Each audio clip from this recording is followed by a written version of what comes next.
Good afternoon and welcome back to CS240. This is the Intro to Systems Programming. So we're going to continue on our journey through the operating system. And we are in this universe of talking about how we deal with multi-threaded programs. So what I want to start off with is the idea of how a processor actually executes your program. And the original processor design executed it using something called direct execution.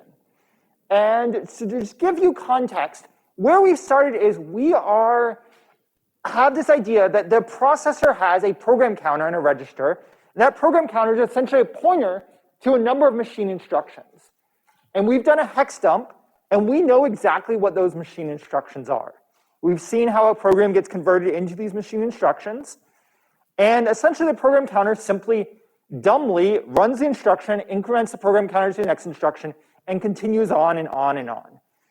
So we have this idea of how a CPU operates, and now let's take it to a little bit higher level of abstraction and talk about how a CPU actually does direct execution.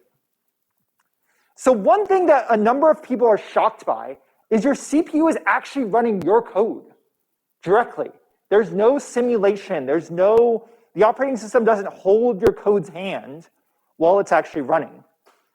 So in a model of direct execution, the operating system initially is going to have control of the CPU, and we'll talk about on Thursday how that actually gets started. How do you, from the moment your power of your computer gets turned on, how does the operating system get control? But at this point, assume the operating system has control, and we want to run a new process, and that process we're going to go through a number of steps. So we're going to create an entry for that process, we're going to allocate memory for the process, we're going to load the program into memory, things that we talked about with RAM. We're going to set up the stack, so every program gets an argv and argc sent in. That's the arguments that's sent into your main program. And we're going to clear out all the registers to make sure that you can't see any operating system's context.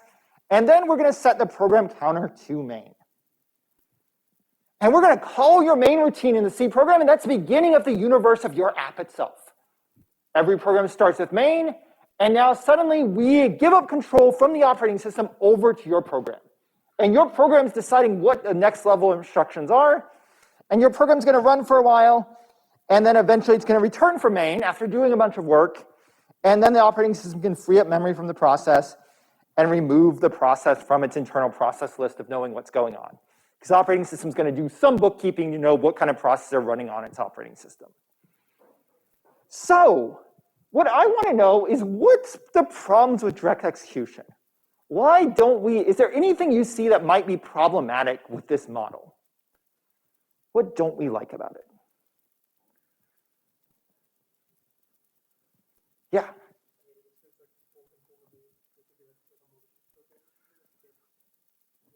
Okay, so right now we're giving full control to main.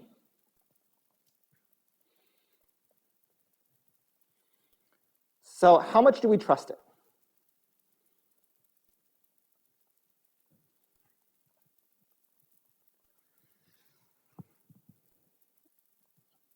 So I agree, there may be a trust issue here that maybe we don't want to, even though we're going to give our CPU up, we may want to actually put a little bit of boundaries on what they can do with the CPU, because we want to give it full control, but maybe not completely full control.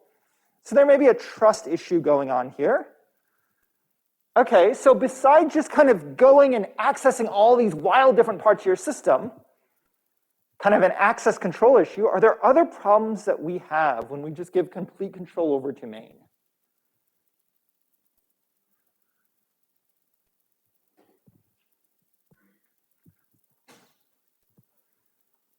So have you ever written code that you had to use like a Control-C to exit?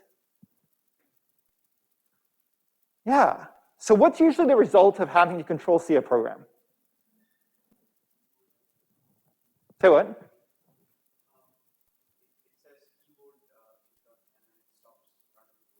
Well, the keyboard interrupt happens, it stops running code, but why did the code actually require you to Control-C it? What did you do wrong?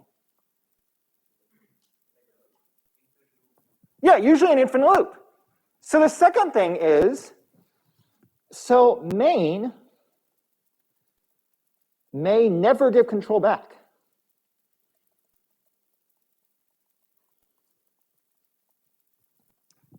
In the very original programs that you wrote on an operating system, you basically, the operating system handed control over to the program that's running, assuming that the program's going to be a good citizen and eventually give control back.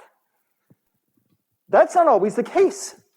Even if you've spent a lot of time programming, you may have some weird bug that you ended up in an infinite loop. And in very, very old systems, you actually unplug the computer to say, oops, I can't control C it, I just have to unplug the entire system. And that's not great if we are going to have a computer that's going to run lots and lots of tasks all at once. So these are the two biggest issues of direct execution. One is this idea of security. Do we want to give access to the entire computer to every single program?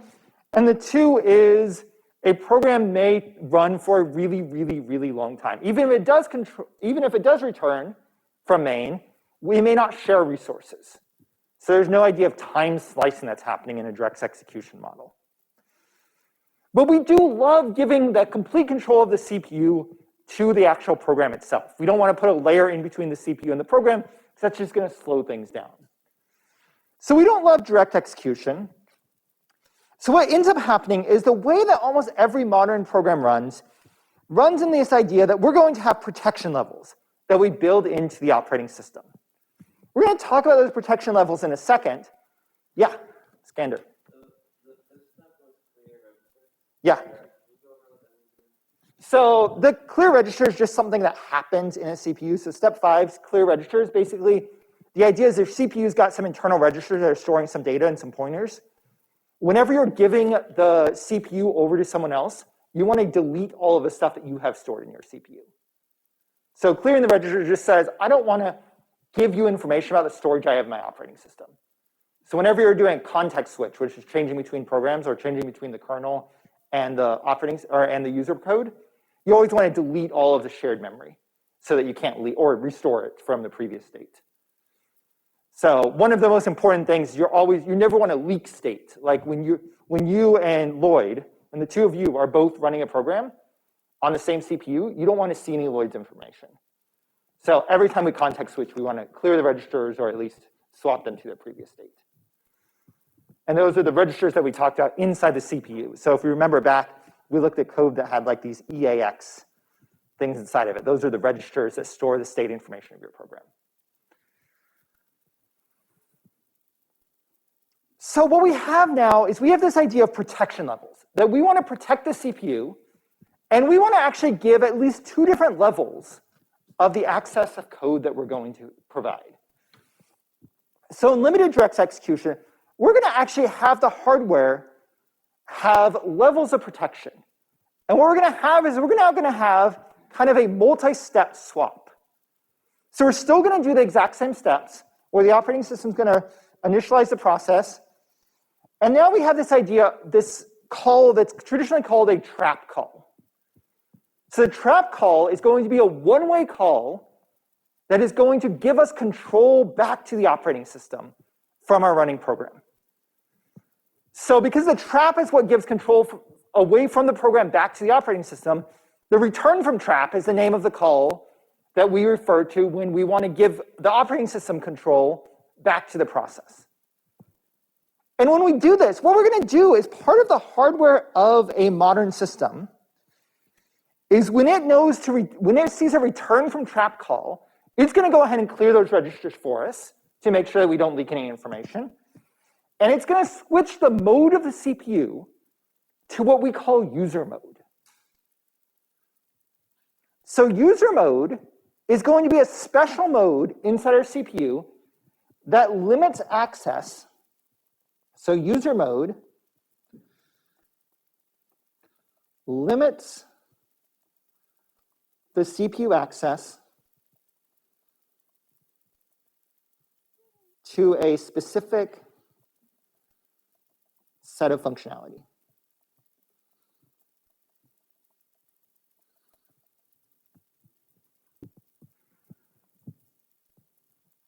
So we have this idea that user mode is going to limit the CPU to only do certain calls.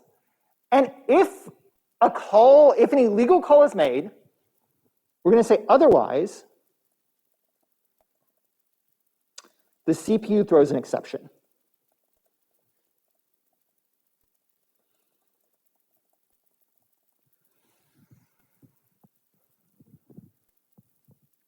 So what happens is we have this idea between kernel mode, which is the mode that the operating system runs in, and user mode. And user mode says we're going to limit the functionality of the CPU to a limited set of instructions. And in that limited set of instructions, if you violate those limited set of instructions, we're going to call a exception handler inside the operating system.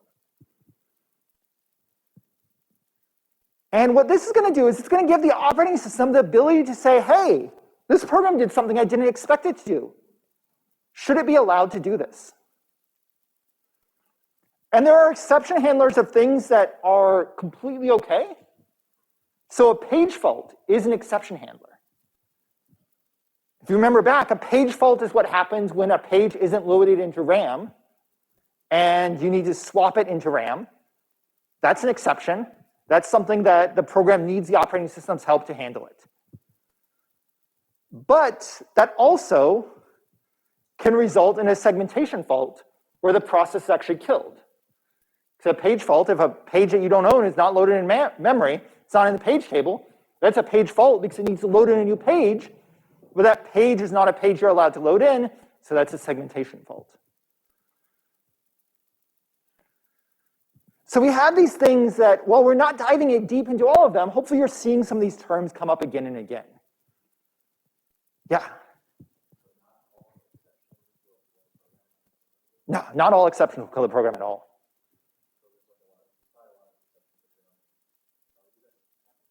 Yeah, there's tons of exceptions and tons of interrupts that are happening all the time. Yeah, we'll discuss a couple of them. Exceptions are generated by code, interrupts are generated by hardware, but they're happening all the time. Hundreds of them every single second. So yeah, every time you need a block of memory that's not currently in RAM, that you need to load it in, every time you have a page fault, that's an exception. So exceptions are simply just not the default path that your operating system expects to take. Exception just means something weird happened, I need to handle it somehow. And what happens here is we've got this idea that now we have the operating system, it's going to return from trap and go into the user mode. And then inside the program, eventually the program's going to need some resource that it doesn't have access to. And what we've done, or what has been done for us, is there are a number of ways to access operating system resources. And they are defined by the operating system standard. And the operating system standard, such as POSIX, is going to define a number of interfaces that gives us access to OS exclusive resources. And the way we generate those is through, or the way we get access to those is through what we call system calls or syscalls.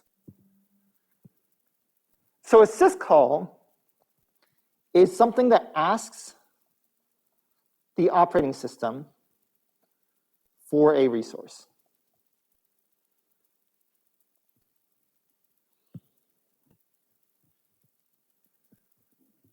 So syscall asks the operating system for a resource. And so opening a file, that is something that we can't just open any arbitrary file. There are permissions that are attached to every single file. So to open a file, we have to make a syscall to open the file. The operating system is going to say, do you have access to open this file? If so, I'm going to allow this to go forward. And so the commands you used on MP2, when you wrote the PNG, when you did the fopen, fread, fwrite, those are all system calls that you had to make to get access to those resources that were in that are moderated by the operating system.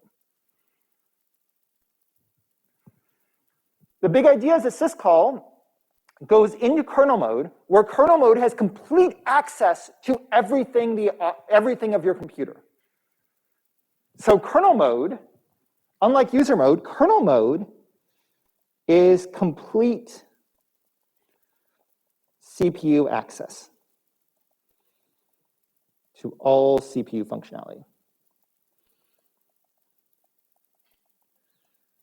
I'm going to put a little star there because I'm going to tell you that's a lie in a second.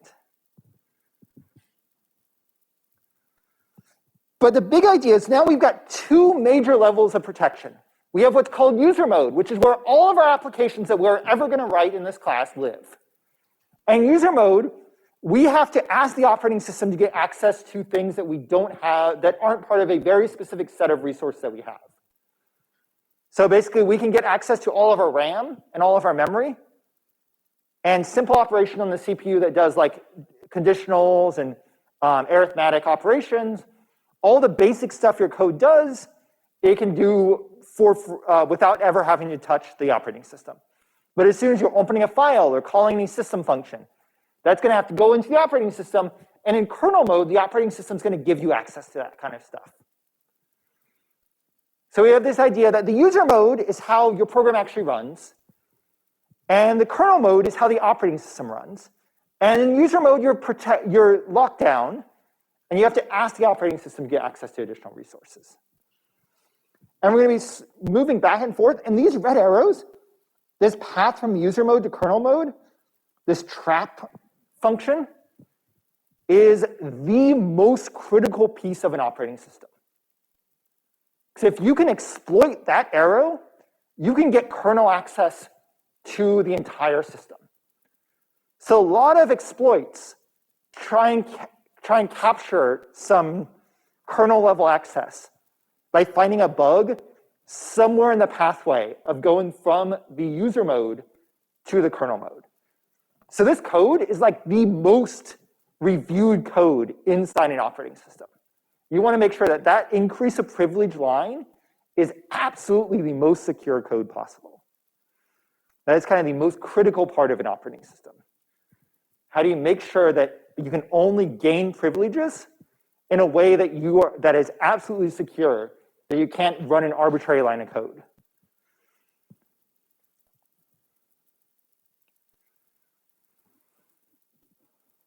So the big idea is that we don't want to give direct access to hardware.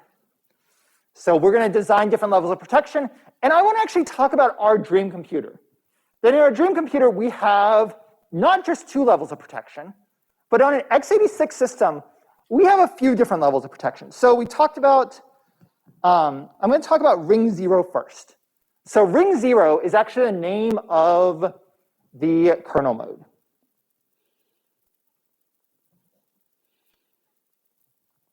And this is your OS kernel runs.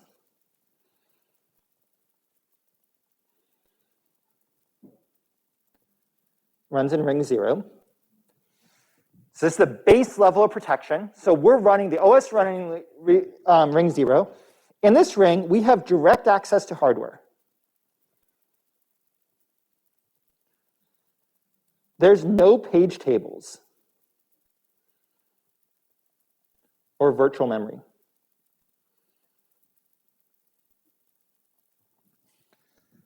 So if you're writing operating system kernel code, you don't write with page tables. You actually have the physical memory address of the RAM itself. If you ever work on operating system code, that's really dangerous. You have all of the raw pointers to the entire memory space. You can write anywhere in RAM. So this is and you are no application is ever in ring 0. So no program you write, if you're writing a program in C, in Python, in .NET, in JavaScript, in whatever language you're writing your program in, unless you're compiling it as kernel code, no app you're ever going to write is going to be in the kernel. If we jump down, ring 3 is the user ring. This is called user mode. All your apps run in ring 3.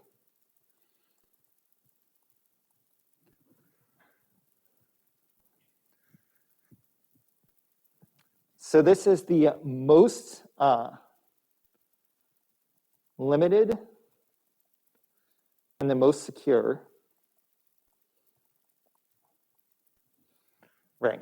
You have this limited functionality of the CPU operations you can run. So you're not going to be allowed to run all of the different CPU operations that a kernel mode can.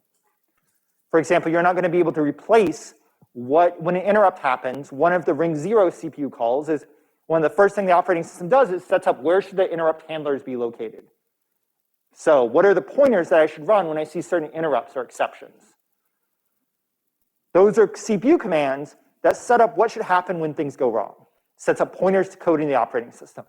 Obviously, in ring 3, you shouldn't be able to change what happens when an exception happens. And then there are middle rings. So in x86 systems, there's ring 1 and 2. These are where you're like your hardware device drivers.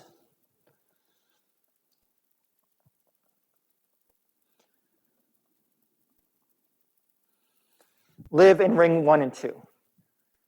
They have an access level somewhere between ring 0. They don't have complete full control of everything, but they are also not in ring 3 where they're completely guarded. So this is why if you've ever noticed that if you install like a driver, like Windows or Linux gives you all these massive warning messages, like, are you sure you want to do this? Do you trust this application? Because you're actually giving additional privileges to device drivers that you don't give to regular programs. So they have more control over your system than a simple program. So in fact, Docker, which we're going to talk about a lot later in this class, Docker runs in ring 2 because Docker itself is a program that tries to emulate an operating system environment for you.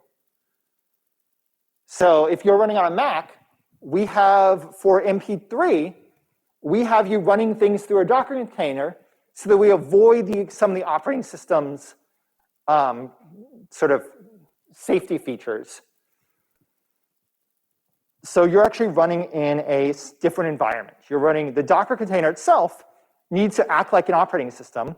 So a Docker container pretends to be an operating system by existing at a level that is slightly less protected than the levels of the apps that it's running underneath it.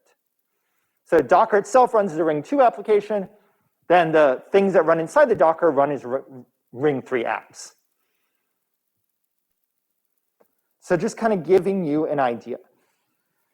So the last thing I just want to mention about rings and kind of levels of protection and how the actual CPU works is that everything I told you used to be 100% true until we decided that virtualization was a great idea. Because now we don't just have computers, right? We have VMs.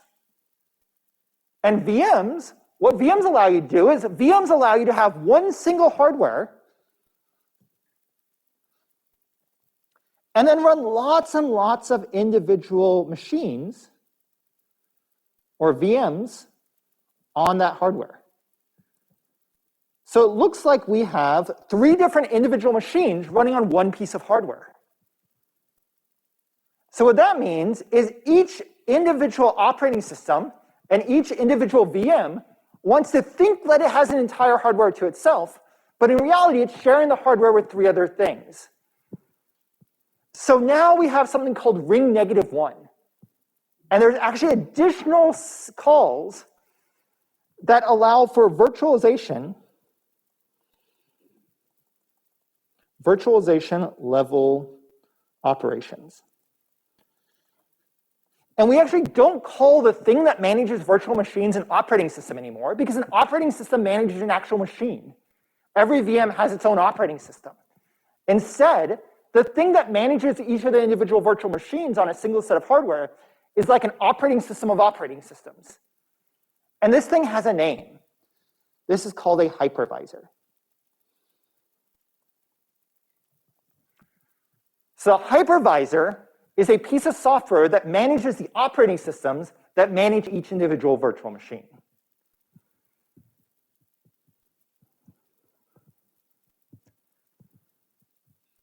So what we have is we've got levels and levels and levels of protection.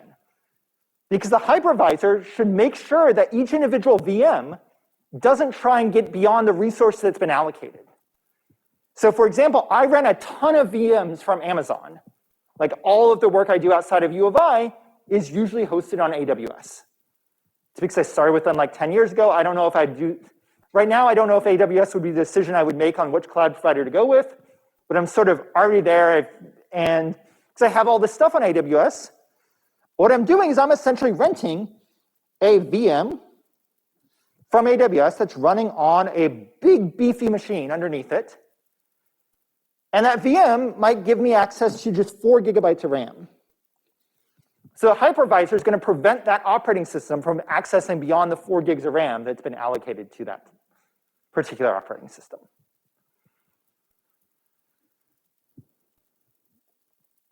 So this is the levels of protection. So you kind of think of it, they're actually kind of a diagram is traditionally, there are a bunch of rings.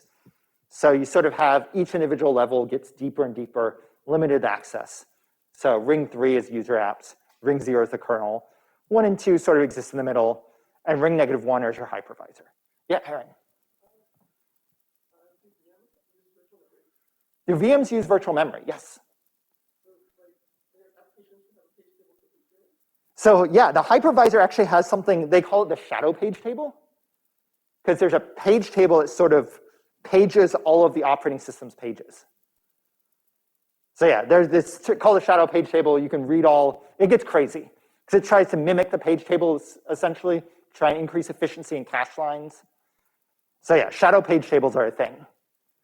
And that's how the hypervisor actually manages a paging system on top of the operating system's paging. Anything else? Yeah, shadow page tables are cool. Yeah. You mentioned earlier the part where a program is swaps to kernel mode is like the most critical security part. What would be an example of like a program being able to move into kernel mode when it shouldn't? So what's an example of things that should move into kernel mode? So one exploit that's existed in the 90s a ton is the idea of a buffer overflow. So this is the idea that you may have mallocked, so you may have mallocked, like we'll say void star A is equal to malloc of 5. So you said, I'm going to get 5 bytes of memory on my heap. So I now have a heap pointer. Heap pointers are very low addresses. So it may just be FFF3 or something, a pretty low address. And what actually happens is maybe there is somewhere in memory somewhere else, way up here, might be the address that your program is going to return to after it's called, once it goes into a trap function. So if I were to actually write data so much that I eventually override this number and point back to some data I wrote earlier, that if that trap operation ends up giving me higher levels of privileges, then what I've done is I've actually redirected where that higher level of privileges then run from, and I can run arbitrary code on your CPU. So luckily, this has largely been fixed. So you can't really do this on a modern system. There's security things in play. But as these exploits get found, they find fixes to fix them, but there's always new exploits being found. Like you're always going to see different exploits that gives you elevation of privilege accesses. Does that kind of answer your question? Cool. Any others?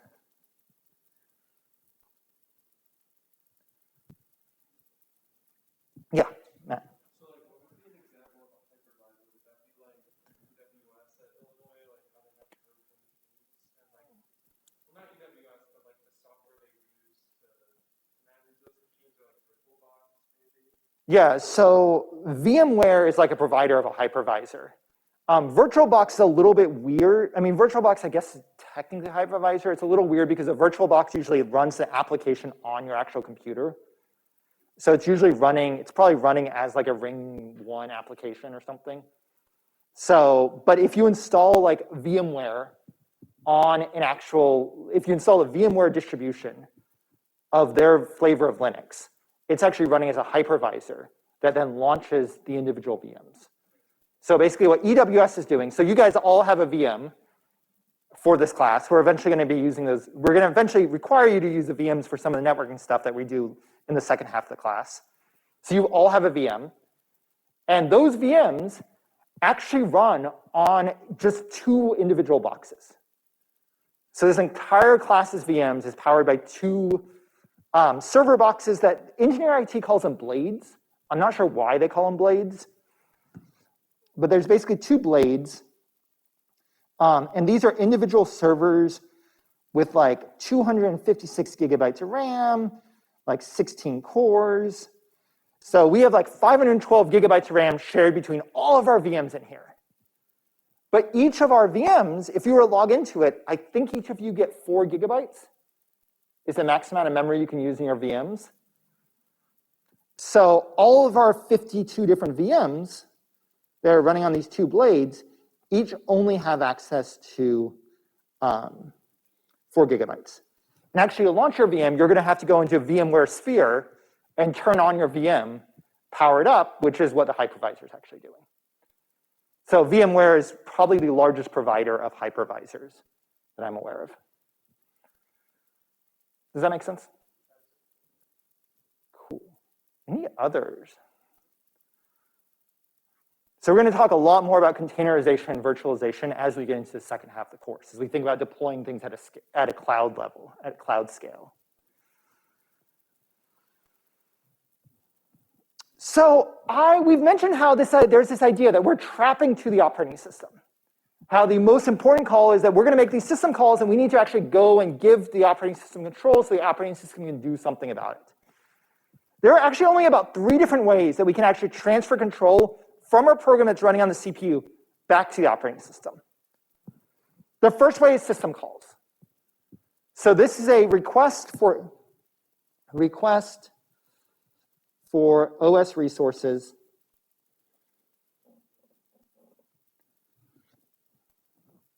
So this is going to be things like opening a file.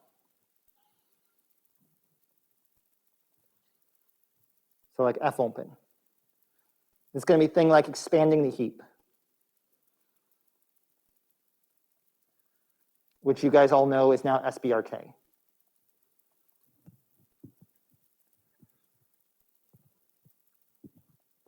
This is going to be like connecting to a socket. So this is, so there's a series of commands: socket, bind, listen, accept, /connect. These 5 different calls are calls that you're actually going to implement in MP5. So not the next MP, but the 5th MP. You'll see socket bind listen accept and socket bind connect that actually initializes a network interface to actually go out and request a web page. So those are going to be things that you need from your actual operating system. The operating system controls how you actually connect to the internet pages. So all of these operating system resources are system calls. Every time we do that, we have to give up control of the CPU back to the operating system for the operating system to actually provide those resources to our program. And when we give control back to the operating system, that's when the operating system checks security. Like, is your program allowed to make a network connection? Is your program allowed to read that file? So anytime we're making an operating system request, we're trapping back into the kernel code. The kernel code is actually checking the permissions, creating the resource for us, then giving us back like a pointer to that resource that it's created for us. Yeah? So like when you call stuff like fopen and SBRK in C, are those the actual system calls themselves, or are they just wrappers for system calls? These are just wrappers for system calls. Yeah. So fopen is probably just a wrapper to open. And if you go deep inside open, there's actually a call called syscall. And then the syscall basically accepts a number as an argument for the syscall, and it's usually an enums number. So what ends up happening is you might then, if you were to look at the code, you'd probably say like sys file open is what you'd actually be seeing in the syscall. So syscall is the actual function call that does the trap. fopen is just a POSIX library call that happens to wrap that call. Yeah. Yeah, there's actually only a few calls that actually end up making that call. And I'd say 99% of all the code I've seen is actually syscall. But for all practical purposes, we usually call the things that end up making a system call themselves. Does that make sense? Cool. Any other questions? So that's one way. System calls are one way that we actually get control away from our program. So we're running our program. We might be infinite looping. So as we infinite loop, we can give up control. If anywhere in our infinite loop, we call a syscall. But our infinite loop may not call a syscall. And our infinite loop, if our infinite loop never calls a system call, Our infinite loop will never give control of the CPU back to the operating system. So instead, we have a second mechanism to trap back to the operating system. And that second mechanism is called interrupts.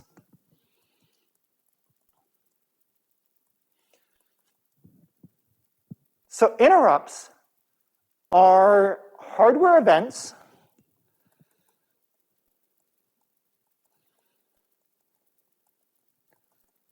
that cause the CPU to interrupt its current task to call an interrupt handler.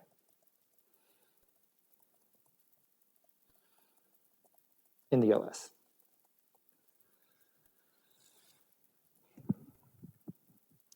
So an interrupt handler is a piece of code, it's a pointer to a beginning of a function that the operating system defines that should be ran when a particular interrupt is given in hardware to the CPU.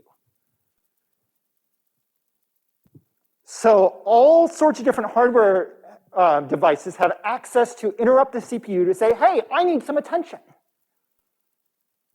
And there's a bunch of different types of interrupts. And I feel like the best way to see that is to look at a real system.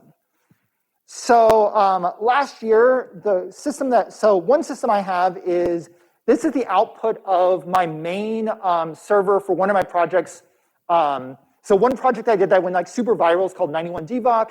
It tracked coronavirus data, got used by multiple governors, was on a few national news programs kind of explaining what 91DVOC does and how you can nerd out with COVID data. So this is the main server that is running 91DVOC. And there's a CDNs in front of it, so not all the traffic that 91DVOC gets even routed to this server. But this is the main one, and this is all the interrupts that have happened in the 462 days that it's been consistently up. So I was like, why don't we look at this real data? So this is proc/interrupts. So this is how we can look at all of the interrupts that are happening on this system itself. And I want to highlight a few of these interrupts. So the first is we have these local timer interrupts. So a local timer interrupt is an interrupt that ends up happening whenever a program has ran for long enough on the CPU that we want to give the program control to something else. So there's a CPU timer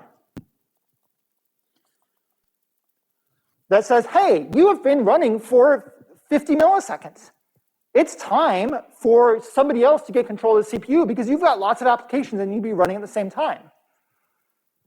So we have this idea of an interrupt, and this interrupt has been called, in the 462 days my server's been up, it has been called 6 billion different times. So 6.7 billion times the CPU has fired a little hardware clock inside the CPU, has fired an interrupt, and said, hey, the thing that's been running on the CPU has been running for a while, let's give someone else a turn. And if I divide that 462 days into seconds, that means this server of mine has experienced about 170 timing interrupts every single second. So you can imagine with things running on the system, there's going to be lots of times where it's like, okay, I need to run a different process or a different thread. So time interrupts are happening all the time. So 170 times, I'm interrupting the current thing that's running, going into my operating system and saying, hey, I want to schedule something else, or potentially schedule something else. So interrupts happen a lot. So in just one system, 6.7 billion times on a web server that gets quite a bit of traffic. Other things that cause interrupts is network cards. So ETH0 and ETH1, or sorry, ETH0, is the network interface. So this is a network card. And what the network card actually does is the network card is a pretty cheap piece of hardware that essentially receives signals, probably on a copper wire, translates those signals to zeros and ones, and then stores those signals inside a buffer on the actual hardware device. So your network card has a small buffer that might have maybe 64 kilobytes of RAM.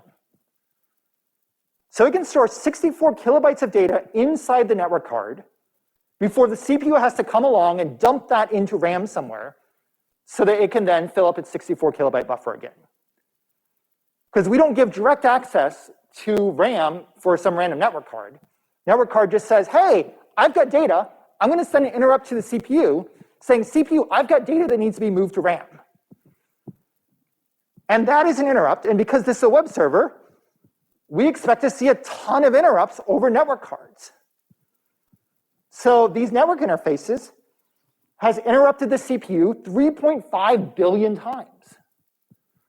So 3.5 billion times over the past 462 days, it said, hey, I've got data on my network packet. I need to have the CPU handle it.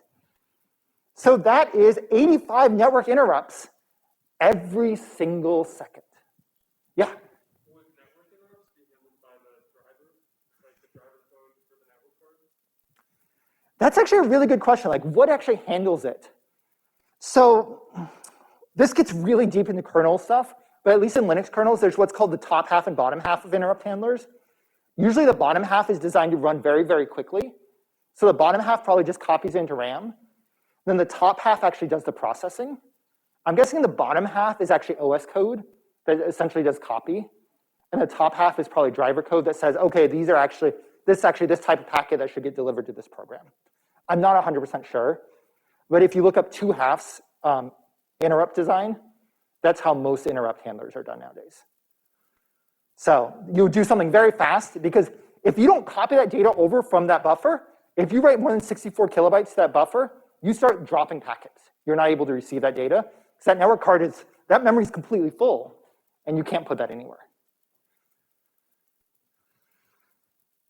But you can see this happens a lot. So, so in addition to the 170 interrupts that are happening with the timer every single second, we have 85 interrupts happening from network traffic coming into this computer needing to be responded to. These are people wanting access to the website and wanting to get data from that website. So we're already at like almost 300 interrupts a second.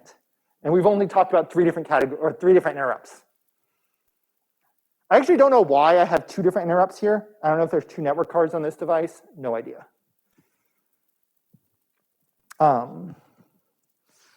So if you look at kind of the top interrupts, I just organized them. So local timer interrupts and rescheduling interrupts, those are both timer-related interrupts.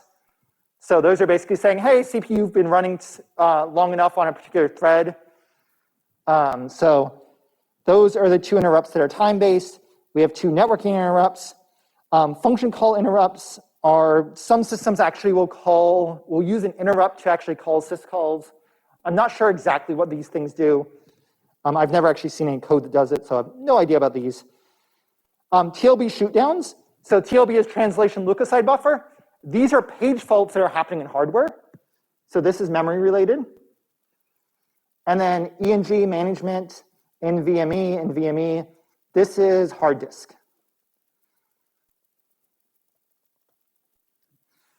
So just like you have your operating system, just like you have your network card interrupting you, when I need to read a file from the hard drive, I'm going to send to my hard drive, hey, I want this data.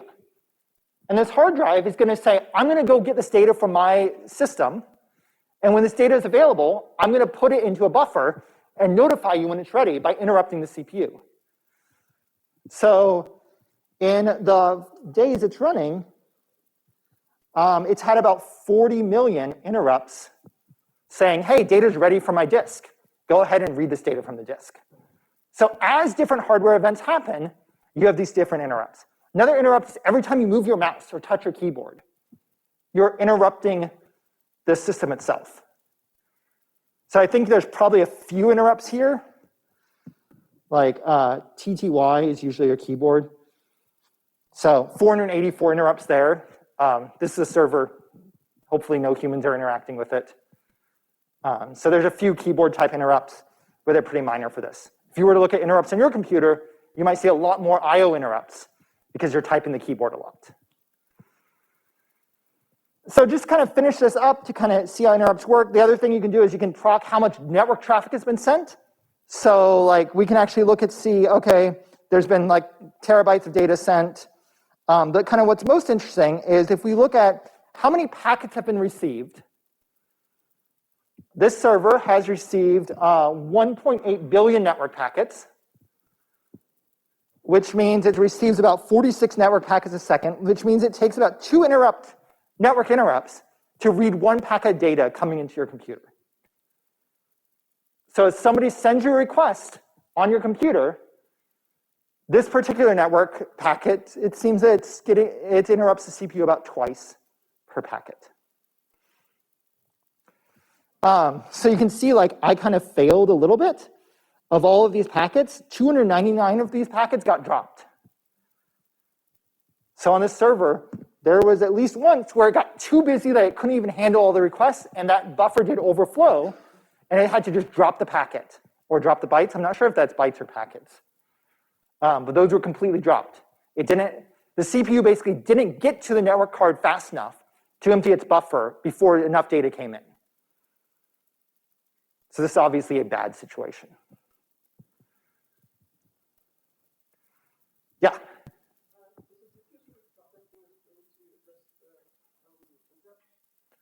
Yeah, so does the CPU drop everything to address the interrupt? Yeah, pretty much. Every CPU is going to prioritize different interrupts over another interrupt. So it's going to prioritize, hopefully these hardware interrupts are pretty high up there, but every CPU is going to kind of have its own priority, and it's going to try and do as much as it can as fast as it can.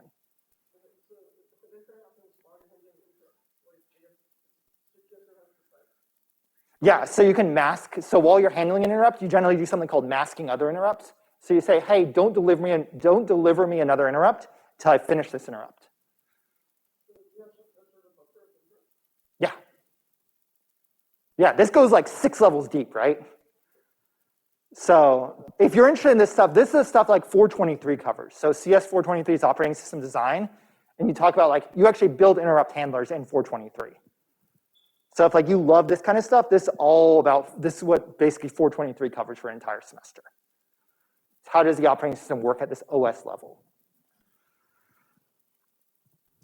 I want to talk about the final trap mechanism, and that is exceptions. So unlike interrupts are hardware-driven. Exceptions are software-driven. This is when CPU operations do not perform their default behavior.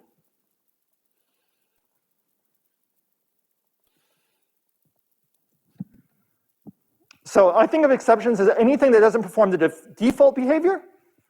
So this is going to be things that happen every time you have a page fault. A page fault is a form of exception.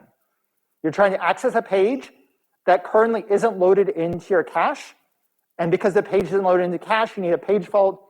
The operating system needs to handle that page fault, load in the page. Another form of exception is if you try and do a divide operation and you divide 7 by 0, you've probably seen a division by 0 error or division by 0 exception.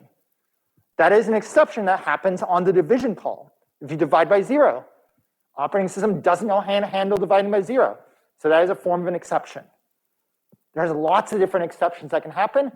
What happens is your CPU gets control back to the operating system. The operating system has exception handlers and decides how it wants to deal with those exceptions. Those are the only 3 mechanisms that you actually give control back from your program to the CPU. Basically, your program is going to run on the CPU, run on the CPU, run on the CPU, until either it makes a syscall, goes back to the goes back to the operating system, or it's going to be interrupted by some hardware event, either by a timer that says, hey, it's been running long enough, you should change out what's running, or by a exception, because some call you made on the CPU ended up being either an illegal call, like you're not allowed to make that operation, or a call that has some non-default behavior, like a page fault, like division by 0. Yeah?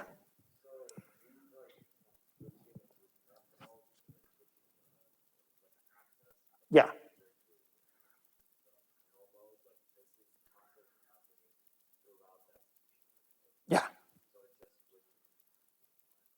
Yeah, your CPU is kind of trading off who it's working on, who it's working with, all the time. Is this for security or is this also? I mean, the reason that we have to have a different level of protection is security. The reason we do this at all is so that we can have 100 different programs all running at once. Because yeah, I'm going to interrupt my program. So if I'm running your program, you get it run for about 10 milliseconds. Then I'm going to run your program for 10 milliseconds. Then your program for 10 milliseconds. Then your program for 10 milliseconds.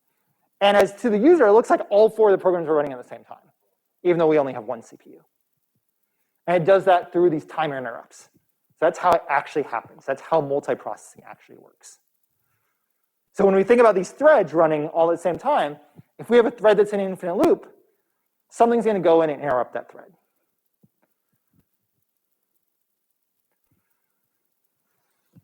So there's one more thing I just want to talk about very, very briefly before we actually dive into code, because I think it's always important to kind of look at both kind of the theoretical foundation of how the operating system works, and then actually look at code and actually do something with it. So every time we have a process or a thread, generally we model them as a 5-state model. So we're going to be talking about threads and what state it's in quite a bit, and I want to at least introduce you to this model. So when we start a thread, we always start threads in what's called a new state. So the 5-state model, we start in state 1, which is a new state. And this new state is what the state that the program's in, or the process in when it's been created. So when you run pthread create for a thread or fork for a process, your thread is going to be in this new state. The operating system is going to need to initialize it, set up its memory, set up its program counter, all that kind of stuff. And then the second state in the 5-state model is we talk about threads being ready. So ready threads are threads that are ready to run.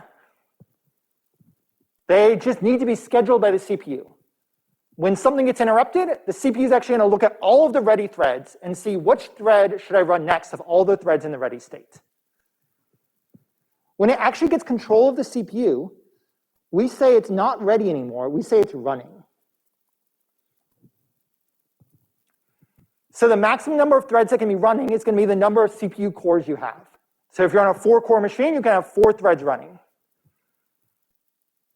Once it's in the running state, it may make a request that needs a resource from the operating system that may take some time. So there is a state called the blocked state. And we've started talking about blocking calls already. Like pthread join says it's going to wait for a thread to finish before it continues. Blocking threads are threads that are waiting for some condition to get satisfied, and they're not ready to be scheduled on the CPU. So if thread's in a block state, it's just sitting idle waiting for something to happen. And the operating system will tell it when it's happened. And when it's happened, it will actually move to the ready state. So you never run from blocked to running, you simply run from blocked to ready. So this might be like an IO request or other syscall. So you move from running to blocked when you make a syscall or an IO request that needs to wait for some condition to be satisfied. You may also go from running back to ready when you had a timer interrupt. So if your thread has been running for a little while, it's time for someone else to get its turn. So your thread state is going to go from running and move back to the ready state. So most threads at most times are in the ready state in most systems. It's ready to be ran, and it just needs to get scheduled by the operating system. Then we said it's a 5-state model. The last state is when it's running. When it's finished running, it goes to the finished state. So we're going to talk about threads being in all 5 of these states. We say a new thread is created when we do pthread create. Then when it's ready to be scheduled, we say that thread is ready to be ran. It's just waiting for the CPU to run it. When it's actually being ran on the CPU, it's in the running state. When it's waiting for some condition to get satisfied, it's in the block state. And when it's finally finished running, it's in the finished state. And only once we get the finished state, generally each thread's going to have a return value. So pthread join allows us to look at the return value that's returned from the thread. So only once we actually join the thread do we actually clean up the thread, because in the finished state, it's got some return value that's hanging on in memory. So a thread still is in memory until we have done a pthread join. So this is the 5-state model that we're going to talk about as we talk about threads. So they're either a new thread, a running thread, a ready thread, a block thread, or a finished thread. Any questions on these 5 states? Pretty straightforward. Yeah? Does the CPU assign a different time for a timer interrupt based on like some of the parts of that thread, or is there like an OS standard that defines the time for a timer? Can you change the timer interrupt? Yes. Yeah. There is one of the CPU operations in every modern CPU is set timer interrupt interval. So you can set how long you want the timer to run. Yeah, and you might change it out. Different tasks may be given different timers based on like their priority or something. Yeah, so that goes into the scheduler. So scheduling is a huge part of 423 as well. Okay, so this is enough theory. Let's look at some code. I want to have us building towards actually doing something with all of this programming. So I'm going to try and always have some amount of theory, some amount of code. So I have a very, very large program. I've had the entire program there for you on paper. I'm going to go through the program really quickly with you. So the first few lines of code is include files, and on line 5 where your program starts, I have a global variable called CT. And this global variable CT is initially set to 0, and I have a void star function. And so this is a function that I'm going to run as a thread, so I'm going to have multiple threads running this function. And on line 8 through 13, I have a count2 that I'm passing into the pointer, so I'm counting to some value. Then internally, I have I equals 0, I is less than count2, I plus plus, counting up by 1. So essentially, I'm counting 1 by 1, a total of count2 times. And then in my main function, I have command line arguments, so I'm basically parsing. I can say how much do I want it to count to and how many threads do I want to be counting. I have some, so I parse out the actual number that's passed in, have some error checking, and then I create thread count threads. I launch all the threads in one for loop. In a second for loop, I join all the threads, so they are running in parallel because we have 2 different for loops going on. Then I print out the final result only after all of the threads join. So I start up, let's say 10 threads, I let all 10 threads join, and only once all 10 of those threads have joined do I print out the final result. So can someone summarize what the purpose of this code is? What does this code do in plain English? What do we expect this code to do?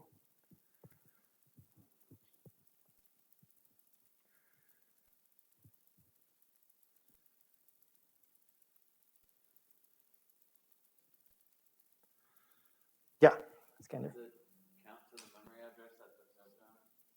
Does it count to the memory address? So there's just one global variable, right? So if each thread is counting on this global variable, let's say I have 2 threads that are both counting to 100. What should the counter be? 200, yeah. So because I'm launching X threads that count to Y, I expect the program to basically print out X times Y. Does that make sense? So I have 2 threads counting to 100, I expect it to be 200. If I have 4 threads counting to 500, I expect each of those threads to increment the global counter by 1, so that's going to be 4 times 500, or 2,000.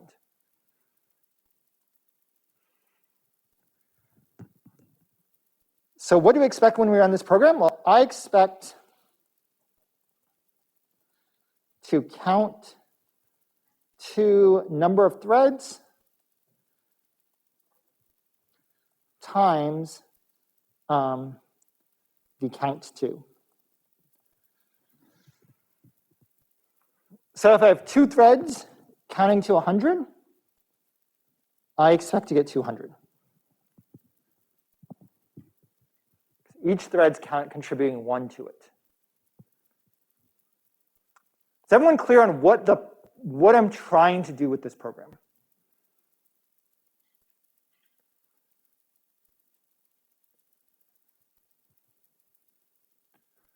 trying to have n threads, each counting to some value, and doing that simultaneously. So I have multiple threads counting, so this should be faster than just having one thread counting all by itself. Because I have this nice multi-threaded program that's letting me account for all of my CPUs. Any questions at all? If not, then question 2 should be really easy. What should our ./count 102 actually produce? 200. Let's see if that's true. So I'm going to go over to VS Code. I have this thread count program right here. You have this code as well, linked on the lecture, the course website, in directory 8 for. I'm going to gcc./threadcount.c.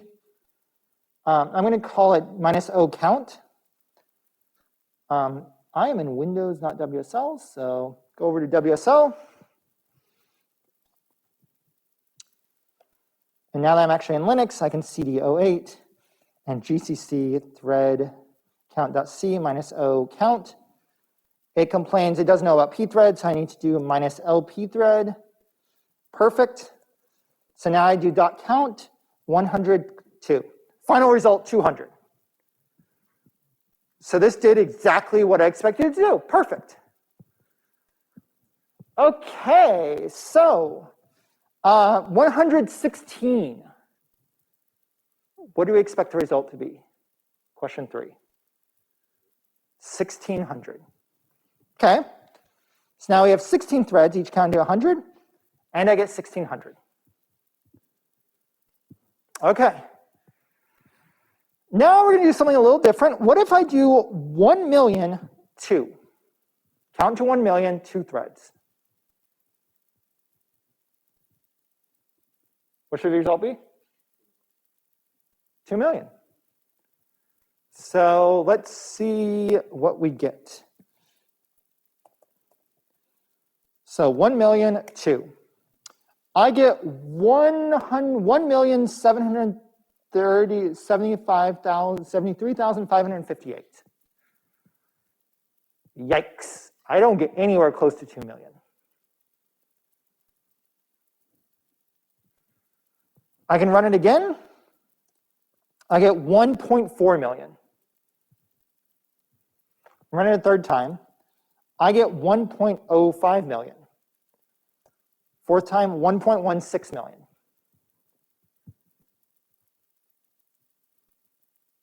Is that what we expected to get? That's not 2 million. What in the world might be going on? Yeah, Lloyd. Did we get a time interrupt? Actually, we probably did get a timer interrupt. So yeah, there was probably a time interrupt going on. So we're running threads. Where is the timer interrupt problem? What's happening with the timer interrupt?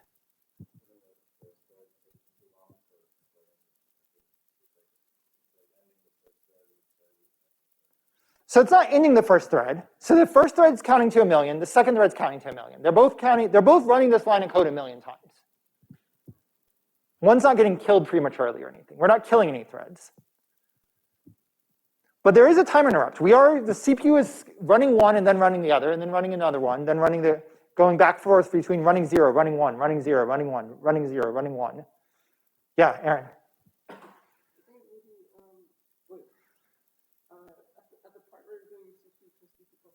Yeah. Oh, interesting. So at CT equals CT plus 1.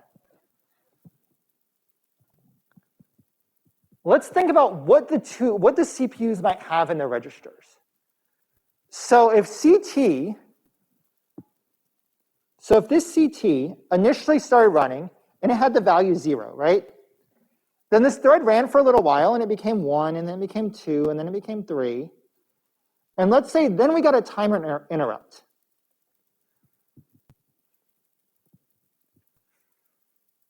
So CT is now 3, right? So the second thread begins. Begins with 3, because that's what CT was. Then goes to 4, then goes to 5, then goes to 6, 7, maybe even goes all the way up to 1 million.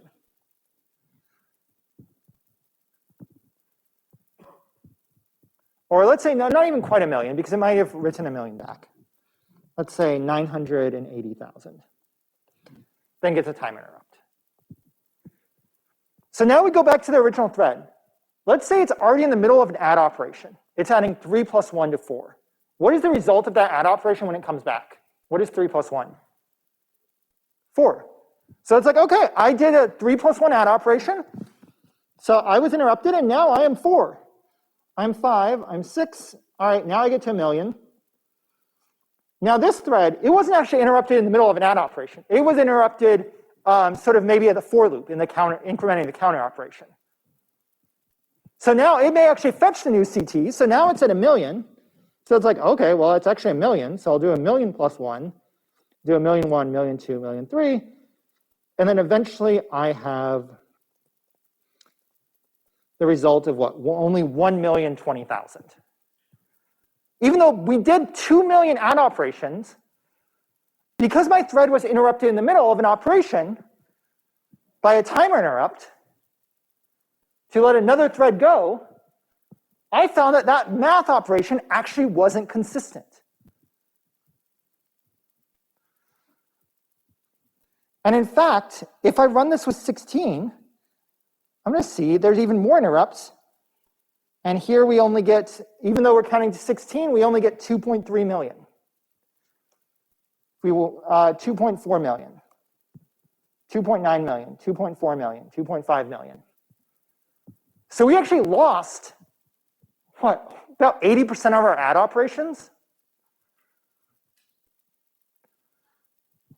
So we know that this is a problem, that we have multiple threads trying to add to the same value, but depending on where they got interrupted, they may have actually had an old value still stored in its memory and never fetched the new value when it continued.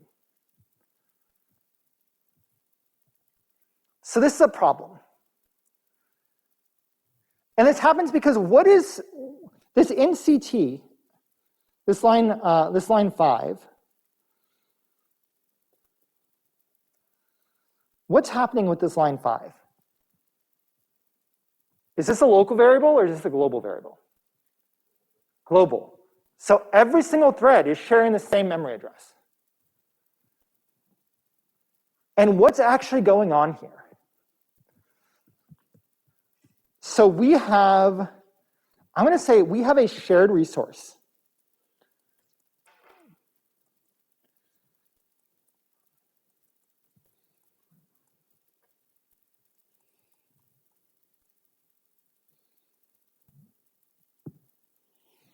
We have a shared resource. It's being accessed by multiple threads.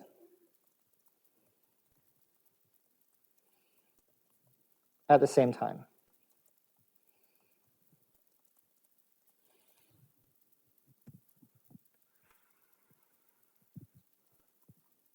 By default, CPUs are incredibly optimized. It's not going to go back into memory and see what the memory value was updated to unless it absolutely knows it has to go back into memory. So we have a shared variable that is accessed by multiple threads at the same time. So how would we fix this? Yeah.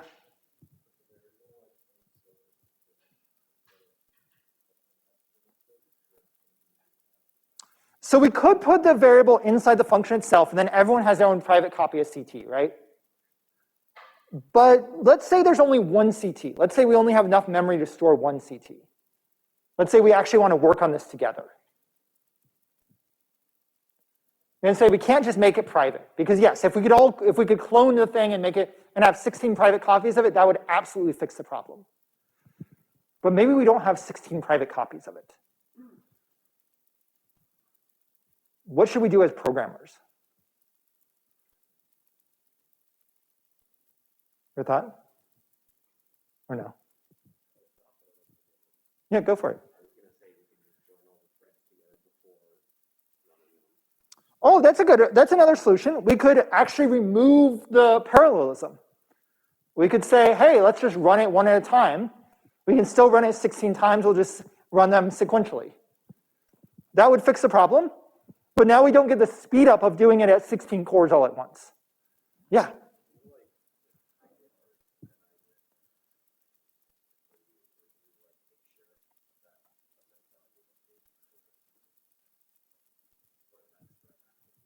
Oh, can we kind of synchronize the access? So in fact, what if we actually said, before I increment I, right here, what if I put like line 12 in a box and say, I need a lock. I want to lock access to this region of code, and then unlock after I finish running. So if I always lock my access to this code, that should synchronize things, right?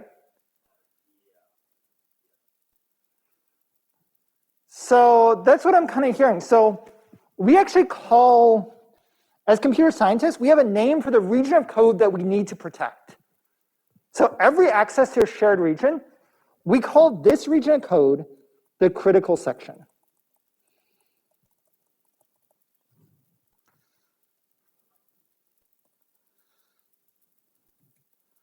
So the critical section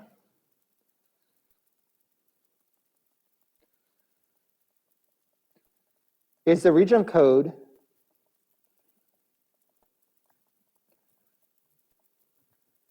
that accesses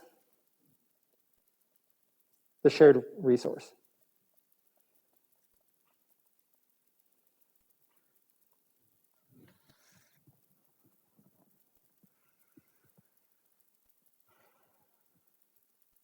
So this idea of this critical section is we have a small amount of our code, hopefully, that accesses the shared resource. And we need to protect that critical section in some way. So one idea is to do locking. So we could do basically, so we can do locks, are one way to protect it. I heard basically time-gated access or something.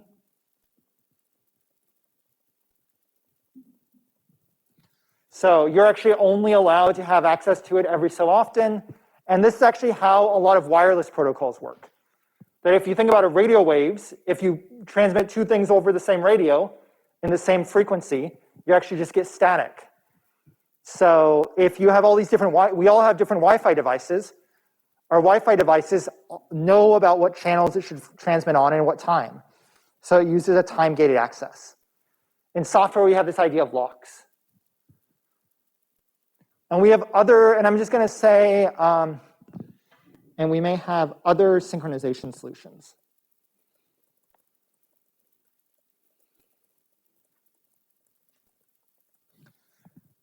That what we have is we've got this problem that we have these time interrupts that are interrupting our code and pausing the execution, and we can't have our execution get paused while we're in the middle of a critical section.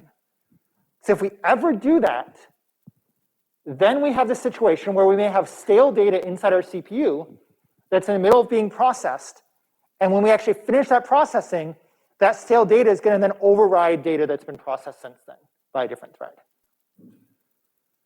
So it's absolutely critical for us to begin to identify critical sections of code which access any resource that's shared between multiple threads, and then begin to think about how are we going to protect those critical regions of code.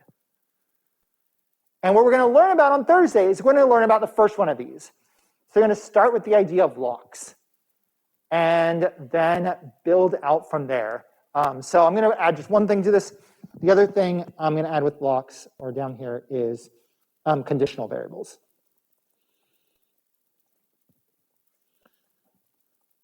So, or CVs. So CVs are basically fancy locks. They're the best standard of how we do this. So when we come back here on Thursday, we're going to talk about locks, we're going to talk about conditional variables, and we're going to talk about ways we can solve this problem and how to generalize this problem to any time you have a shared resource, any resource that you want to protect. So we'll talk about dying phosphorus problem and shared resource then. Remember that homework, MP3 is due this Friday. And homework 4 is also due this Friday. So you've got the homework and the MP out right now. I'll be here after lecture if you have any questions. Otherwise, have a fantastic couple days, and I'll see you on Thursday.